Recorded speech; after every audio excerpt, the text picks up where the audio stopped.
WGS-TV.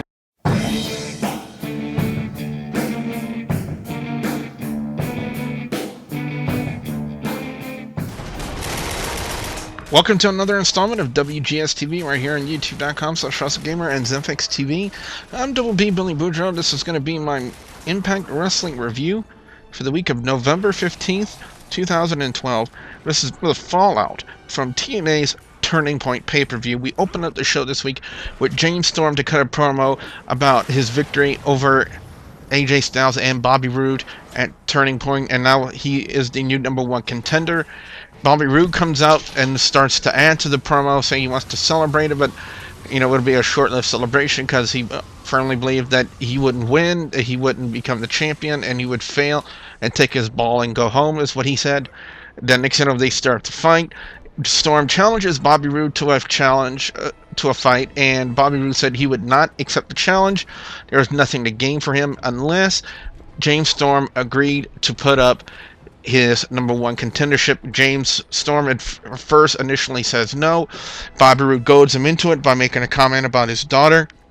And then next James Storm agrees to it. So later on tonight, or later on in the evening, it was James Storm and Bobby Roode for the #1 contendership. Very good opening promo, in a very good way, I think, to honestly set up the main event for the night. 4 out of 5 on this one. X Division title was on the line in the opening match for Impact this week. I saw Rob Van Dam defend the title against Kid Kash. I must say a straightforward match. I thought it was okay. RVD and Kid Kash, two guys who are veterans in the ring. I like the fact that TNA is allowed to mention ECW now again instead of just that promotion or EV 2.0 or anything like that, because I think WWE has lost the rights to ECW. I'm not sure to who, but they have lost the rights to the letters E, C, and W. So anyway, again, match was very straightforward. I didn't think they would really drop the title to Kid Kash on an Impact. Maybe they would drop the title on a pay-per-view, but not the Fallout show from the pay-per-view. So Rob Van Dam does get the win with the 5-star frog splash. Kid Kash loses. So again, very straightforward match. I thought it was actually a very good way to open up the show for match-wise, and I'll give it a 4 out of 5. Jesse took on Eric Young. Okay. Now, as much as I despised Jesse for coming on TNA and saying he's a big Hollywood hotshot, a star, a celebrity, for being on Big Brother, again, a reality show which takes absolutely no skill to be on, kind of like Jersey Shore or any of those shows where they just follow you around with a camera and you just talk. I mean, give me a break. If I wanted to see that, I would watch some of the vloggers on YouTube instead of seeing some of that garbage they put on reality shows. But now I will say this though, he's got some good skills inside the ring, and he's starting to develop really good now. He's got good shape. He's got some good skill. And it looks like he's starting to develop okay, but it's his character that I firmly hate. The fact that he believes he's a Hollywood star when he has absolutely no acting ability whatsoever. Even his promos so far have just been kind of skunky and stale a little bit. But the match was okay. They're really focusing on a rivalry between Jesse, Tara, Eric Young, and ODB is what they're doing. They need to do something with those knockout titles, though. I mean, tag team titles. I mean, change them up, make them like mixed tag team titles or something. But they've had those titles on for the good part of this year, and TNA has kind of just dropped the ball when it comes to their knockouts. I mean, their knockouts division has really suffered. It's just not in demand as it was before. 3.5 out of 5 on the matchup with Jesse and Eric Young, just based on the fact that Eric Young dropped his drawers again and was going to go for the Speedo L drop. Ugh. Now, we were scheduled to have a match between Magnus and Samoa Joe for the television title, but earlier in the night, while they were discussing the director of Chaos's prospective place in the Aces and Eights, they threw the dart at the dartboard again to find out who they're going to take out next.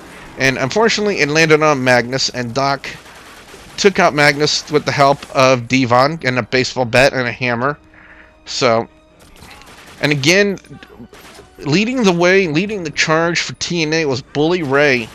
You know, they're really focusing on Bully Ray and Devon, and I really want to see where this goes from here. Then we have Austin Aries come in the backstage area.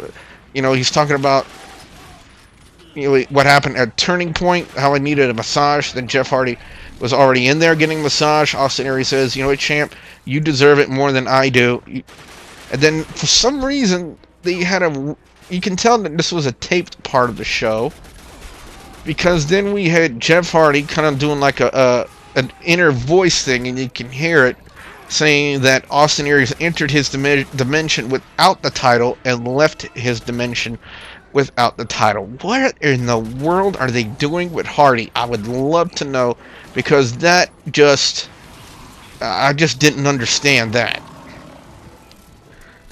One of the tag team featured bouts, it was Kurt Angle and Garrett Bischoff taking on Devon and another member of the Aces and Eights. Now, I'm only going to speculate on who this masked member of the Aces and Eights are, but from the build of the body and his movements in the ring, it really reminded me of Mike Knox. And if it is Mike Knox, holy crap, they got rid of a lot of that beard of his. Because last time we saw him, he had like 5 inches of, nearly half an inch, or even longer than that, maybe 2 feet of beard growing from his chin. You know, like he was the next Captain Lou Albano or something like that. But Kurt Angle and Garrett Bischoff get the win. And, of course, we had some interference. So, I want to say this, though. Kurt Angle win it the whole way. I think the only reason why they had Garrett Bischoff out there is for one of the members of Aces and Eights to start beating down on. And everything like that. So, it wasn't necessarily a tag match. It was tags between Devon and the Aces and Eights member, but no tags between Kurt Angle and Garrett Bischoff. So I think it was just Garrett Bischoff's time out there to be the guy to get beat up while Kurt Angle gets the win for his team. You know, he does the whole... While the referee is distracted, he did the mule kick on the Aces and Eights member and rolled him up and got the 3 count. I'm gonna go 4 out of 5 on this one. I thought it was a good match. I kind of thought it would have been Devon and Doc, but we got Devon and the masked Aces and Eights member, and I'm only speculating on this, but I really believe that might be Mike Knox. We had a Knockouts Battle Royal to determine the new #1 contender. Tara and Jesse were going to Brooke Hogan's office to kind of confront her about it, and they opened up the doors without knocking. And for the second time in a row, or second week in a row, Brooke Hogan is seen together with Bully Ray. And I don't know if there's any significance to that, but I'm just saying. But anyway, we had Mickie James in the Battle Royal, Gail Kim, Madison Rayne, fresh from the BDSM session she had with Earl Hebner in their basement. I'm probably going to get a lot of comments saying, how do you know about that? Anyway, we also had Miss Tessmacher there as well, and ODB. Now, a lot of people might have been figuring, you know, ODB to win this Battle Royal, to go after Tara and the #1 contendership and get the title, Knockouts title, from her, but they went another route. Mickie James returning off a surgery where they had a mass removed, and luckily it was benign, is what they said, so she's fine. And she was finally cleared to come back, and it was good to see her back too. She looked in great shape, as all the Knockouts do, apart from ODB, but I will not say that to her face, because she could probably take her boobs and knock my teeth down my throat. But anyway, Mickie James is the new #1 contender. You know, that could be a good thing, you know, an old WWE rivalry rekindling in TNA. 4 out of 5 on the Divas Battle Royal. Knockouts Battle Royal, I'm sorry. Then we had AJ Styles to come out, and he was going to cut a promo about the fact he cannot get a title shot, a world title shot, for the next year. Then he gets interrupted by Kazarian and Daniels. And apparently now it was a basic setup for a match that's going to happen next week between AJ Styles and Daniels. And I don't know if there's any significance to the match other than the fact that whenever you have AJ Styles and Daniels in the ring together one-on-one, it's going to be a 5-star quality match because you always expect the best from those two. Then we have 4 out of 5 on the promo from Styles, Kazarian, and Daniels. And now we have the main event with the #1 contendership on the line. Bobby Roode taking on James Storm. Very entertaining main event match. You know, but I kind of had the feeling that it wouldn't be a clean finish, and there wasn't. Considering the fact that Bobby Roode removed the top turnbuckle pad and exposed the steel thing on there. And during the match, Bobby Roode throws James Storm into that exposed turnbuckle and rolls him up and gets the 3 count, thus making Bobby Roode the new #1 contender. So very interesting to see how, you know, the very interesting turn of events. So the matchup was very good. 4.5 out of 5. Overall score on Impact Wrestling this week is going to get a 4 out of 5. The opening promo with Storm and Bobby Roode was great. Very straightforward match with RVD and Kid Kash. I enjoyed it. Jesse versus Eric Young. Yet again, I still have no respect for Jesse, but he's getting some talent in the ring. You know, so whoever's training him is doing a very good job. Magnus is out of the picture now, courtesy of Aces and Ace, Doc, and Devon. Then we had Austin Aries backstage with Jeff Hardy. You know, generally Jeff Hardy needed a massage more than Austin Aries, and I guess now when Jeff Hardy's getting a massage, he gets the ability to voice his inner thoughts and for everyone to hear. Kurt Angle, Garrett Bischoff defeating Devon and that Aces and Eights member. Again, like I said, I'm only speculating, but I really believe that Aces and Eights member to be Mike Knox, just from the build of the body and his movements in the ring. Mickie James becoming the new Knockouts #1 contender. Again, it was a very entertaining battle royal, and I will stick to this: the Knockouts much better and more entertaining to watch than some of the current WWE divas. Yes, I'm talking about you, Eve Torres. AJ Styles cutting that promo with Kazarian and Daniels to set up the match for next week. Very interesting to see where that goes. And the main event, Bobby Roode defeating James Storm to become the new #1 contender. Again, very interesting turn of events, and I can't wait to see where they take this from here, because now we got Bobby Roode as the #1 contender going after Jeff Hardy in the Jeff Hardy's World Heavyweight title.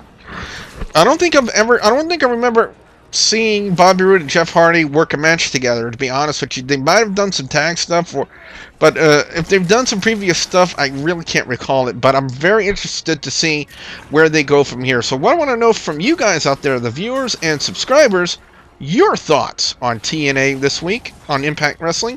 Be sure you put your comments in the comments section below.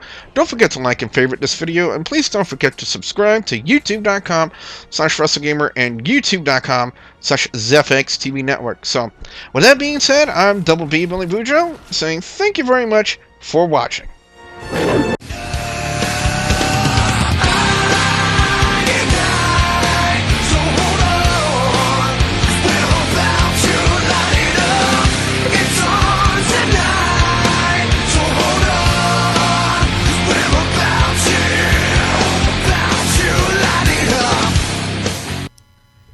Hi, I'm Chris Master 1, and you've been watching WGS-TV on YouTube. Be sure and check out the Friday Night Renegade show every Friday from 10 to midnight Eastern, only on GCSUradio.com. And remember, keep it on rocking, folks. Oh, check out my YouTube channel as well, youtube.com/ChrisMaster1. We'll see you on the next episode of WGS-TV.